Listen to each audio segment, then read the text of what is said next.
তোমাদের কাছে আমি তোমাদের বুড়োদা আমার ঝুলি নিয়ে হাজির হয়েছি, ঝুলি থেকে বের করে মজার মজার গল্প শোনাতে। তাহলে আমি ঝুলি খুলছি খুলছি, দেখি আজ তোমাদের জন্য কোন গল্প ঝুলি থেকে বেরোয়। আজ আমি আমার ঝুলি খুলে যে গল্প বইটি বের করেছি সেটি হলো স্বামী বিশ্বাশ্রয়ানন্দের লেখা শিশুদের রাম ও কৃষ্ণ। বইটিকে আমি কয়েকটি খণ্ডে ভাগ করে পাঠ করছি। কণ্ঠে আমি সুমঙ্গল সিংহ ওরফে তোমাদের বুড়োদা। দক্ষিণেশ্বর কালী মন্দির প্রতিষ্ঠা। গদাইকে এখন থেকে আমরা শ্রী রামকৃষ্ণ বলব। শ্রী রামকৃষ্ণ কলকাতায় আসার পর বছর 3 হয়েছে। এমন সময় একদিন কলকাতার জানবাজারের রানী রাসমণি রামকুমারের কাছে এক বিষয়ে বিধান চেয়ে পাঠালেন।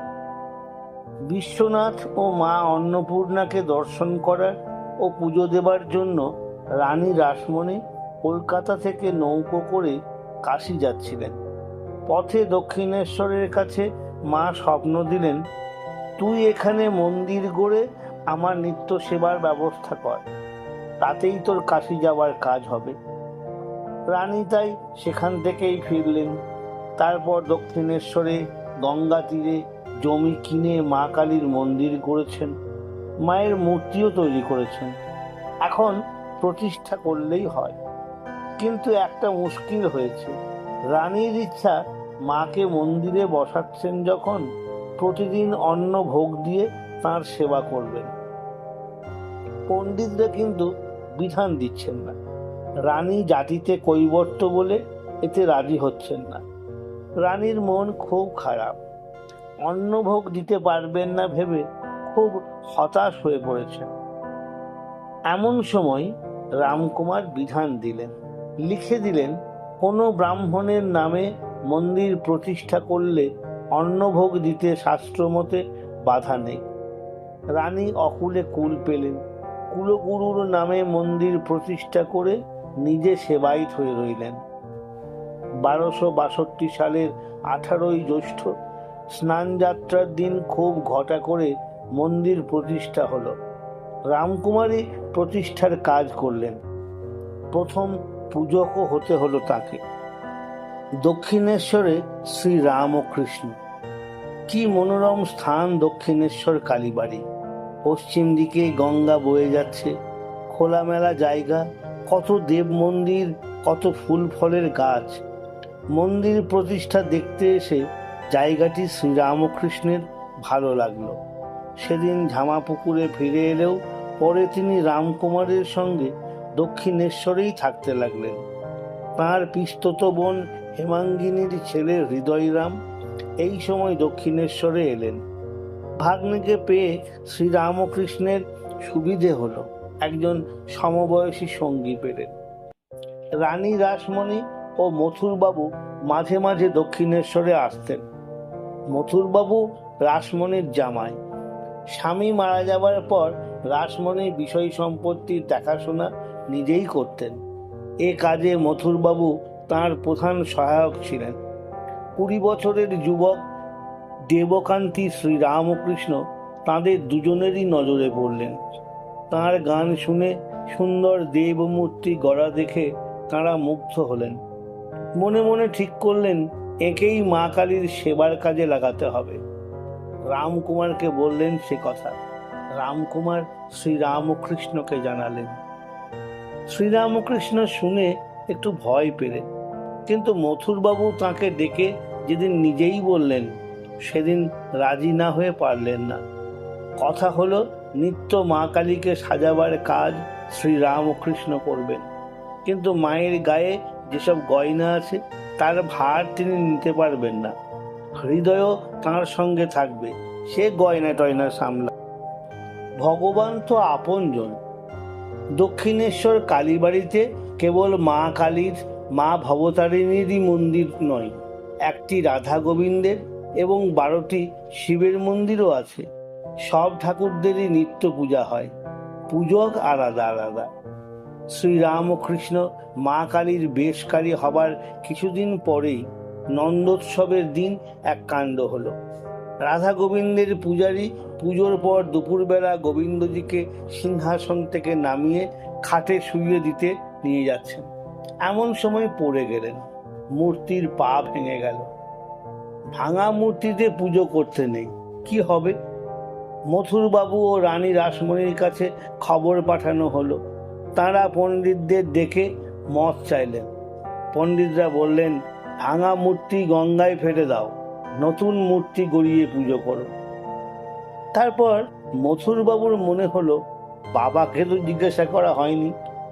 রানী রাসমণি ও মথুরবাবু শ্রীরামকৃষ্ণকে বাবা বলতেন। শ্রীরামকৃষ্ণকে জিজ্ঞাসা করতে তিনি বললেন, রানীর জামাইদের কারো পা ভেঙে গেলে তাকে সরিয়ে দিয়ে আর একজন নতুন জামাই আনা হতো না, তার চিকিৎসার ব্যবস্থা করা হতো? এখানেও তাই করো, মূর্তির পা জুড়ে ওই মূর্তিতেই পুজো করো। শুনে সকলের চৈতন্য হলো। তাই তো, ভগবানকে তো মা, বাপ, ছেলে, জামাই প্রভৃতির মতো আপনজন ভেবে ভালোবেসে সেবা করতে হয়। তা না করে তাকে শুধু মূর্তি ভাবছিলেন তারা। শ্রীরামকৃষ্ণই সুন্দরভাবে ভাঙা পা জুড়ে দিলেন। এই ঘটনার কিছু পরেই শ্রীরামকৃষ্ণ মা কালীর পূজক হলেন। মাকে দেখার জন্য ব্যাকুলতা। শ্রীরামকৃষ্ণ এক মনে মা কালীর পুজো করতে লাগলেন। মা দেখা দে বলে ব্যাকুল হয়ে তাকে ডাকতে লাগলেন। মাকে সাক্ষাৎ দেখতে চাইলেন তিনি। রামপ্রসাদ তো মা কালীকে সাক্ষাৎ দেখেছিলেন। ভারতের কত সাধক, মুনি, ঋষি হাজার হাজার বছর ধরে কত রূপে তো ভগবানকে সাক্ষাৎ দেখেছেন।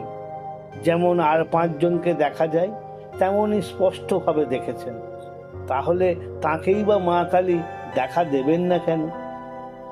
মা যে প্রতিমায় এসে তার পুজো নিচ্ছেন তা অবশ্য তখন তিনি টের পেতেন, কিন্তু শুধু ওতে তার মন ভরল না। তোমরা খেলা করে বাড়ি ফিরে মা বলে ডাকলেই তোমাদের মা যেমন সামনে আসেন, আদর করেন, কথা বলেন, ঠিক তেমনই ভাবে মাকে তিনি পেতে চাইলেন। মায়ের দেখা পাবার জন্য পুজোর সময় ছাড়াও অন্য সময় সর্বদা তিনি মায়ের চিন্তা করতেন। দিনরাত করতেন, রাত্রে ঘুমোতেন না। কালীবাড়ির উত্তর দিকে পঞ্চবটির পাশে তখন জঙ্গল ছিল। রাত্রে সবাই ঘুমুলে তিনি সেখানে একা গিয়ে এক মনে মাকে ডাকতেন। হৃদয় টের পেল রাত্রে মামা কোথায় যায়। একদিন পিছু পিছু গিয়ে দেখে মামা পঞ্চবটির পাশের জঙ্গলে ঢুকে একটা আমলকি গাছের নিচে বসে ধ্যান করছে। ভাবলে মামার মাথা খারাপ হয়ে গেছে। মামাকে ভূতের ভয় দেখিয়ে উঠিয়ে আনার জন্য সে দূর থেকে ঢিল ছুটতে লাগলো, কিন্তু শ্রীরামকৃষ্ণ কিছুই টের পেলেন না। এক মনে ভগবানের চিন্তা করতে বসলে তার তো বাইরের হুঁশই থাকে না। সেই ছেলেবেলা থেকেই তো এরকম। মা কালীর দর্শন লাভ। হৃদয় একদিন সাহস করে জঙ্গলে ঢুকলো। শ্রীরামকৃষ্ণের কাছে গিয়ে জিজ্ঞেস করলো, এসব হচ্ছে কি? বামুনের ছেলে পইতে খুলে রেখে জঙ্গলে বসে ধ্যান করছো যে, মাথা খারাপ হলো নাকি? শ্রীরামকৃষ্ণ শান্ত কণ্ঠে বললেন, ভগবানকে ডাকার সময় আমি কারুর চেয়ে বড় এ কথা ভাবতে নেই। পইতেটা থাকলে মনে হবে আমি বামুন, অন্য জাতের চেয়ে বড়, তাই খুলে রেখেছি। হৃদয় এসব বুঝল না, তবে মামাকে আর বিরক্ত করতো না। ভালোভাবে খাওয়া নেই, ঘুম নেই, দিন রাত শুধু মায়ের কথা ভাবা আর কেঁদে কেঁদে বলা, মা দেখা দে। সন্ধে হলে গঙ্গার ধারে মাটিতে মুখ খসড়ে কাঁদেন আর বলেন, মা আর একটা দিন চলে গেল, তোর দেখা পেলাম না। মাটিতে গড়াগড়ি দিয়ে মা মা বলে কাঁদেন। লোকে ভাবে বোধহয় শুল বেদনা হয়েছে। মন্দিরে মায়ের সামনে কেঁদে কেঁদে বলেন, মা সংসারের ভোগ সুখ নাম যশ টাকা করি কিছুই চাই না মা, শুধু তোকে চাই, দেখা দে মা। এমনই করে 3 বছর কাটল। মন্দিরে একদিন এমনই ভাবে মায়ের কাছে কাতর হয়ে প্রার্থনা করছেন আর বলছেন, এত যে ডাকছি কিছুই কি শুনছিস না? দেখা কি দিবি না? মায়ের দেখা এখনো পেলেন না ভেবে মনে খুব কষ্ট হচ্ছে। ভাবলেন এই জীবনে হয়তো মায়ের দেখা পাবো না। তাই যদি হয় তাহলে কি হবে এই জীবন দিয়ে? এই জীবন আর রাখবো না। এই ভেবে দেওয়ালে টাঙানো বলিদানের খাঁড়াটায় হাত দিয়েছেন। এমন সময় মা দেখা দিলেন। বাইরের জ্ঞান হারিয়ে লুটিয়ে পড়লেন শ্রীরামকৃষ্ণ। মা কালীর দর্শন লাভ। হৃদয় একদিন সাহস করে জঙ্গলে ঢুকলো। শ্রীরামকৃষ্ণের কাছে গিয়ে জিজ্ঞেস করলো, এসব হচ্ছে কি? বামুনের ছেলে পইতে খুলে রেখে জঙ্গলে বসে ধ্যান করছো যে, মাথা খারাপ হলো নাকি? শ্রীরামকৃষ্ণ শান্ত কণ্ঠে বললেন, ভগবানকে ডাকার সময় আমি কারুর চেয়ে বড় এ কথা ভাবতে নেই। পইতেটা থাকলে মনে হবে আমি বামুন, অন্য জাতের চেয়ে বড়, তাই খুলে রেখেছি। হৃদয় এসব বুঝল না, তবে মামাকে আর বিরক্ত করত না। ভালোভাবে খাওয়া নেই, ঘুম নেই, দিন রাত শুধু মায়ের কথা ভাবা আর কেঁদে কেঁদে বলা, মা দেখা দে। সন্ধে হলে গঙ্গার ধারে মাটিতে মুখ খসড়ে কাঁদেন আর বলেন, মা আর একটা দিন চলে গেল, তোর দেখা পেলাম না। মাটিতে গড়াগড়ি দিয়ে মা মা বলে কাঁদেন। লোকে ভাবে বোধহয় শুল বেদনা হয়েছে। মন্দিরে মায়ের সামনে কেঁদে কেঁদে বলেন, মা সংসারের ভোগ সুখ নাম যশ টাকা কড়ি কিছুই চাই না মা, শুধু তোকে চাই, দেখা দে মা। এমনই করে 3 বছর কাটলো। মন্দিরে একদিন এমনই ভাবে মায়ের কাছে কাতর হয়ে আমার কথাটি ফুরলো, নোটে গাছটি মুড়লো। আমার কথাটি ফুরলো, নোটে গাছটি মুড়লো। আমার কথাটি ফুরলো, নোটে গাছটি মুড়লো।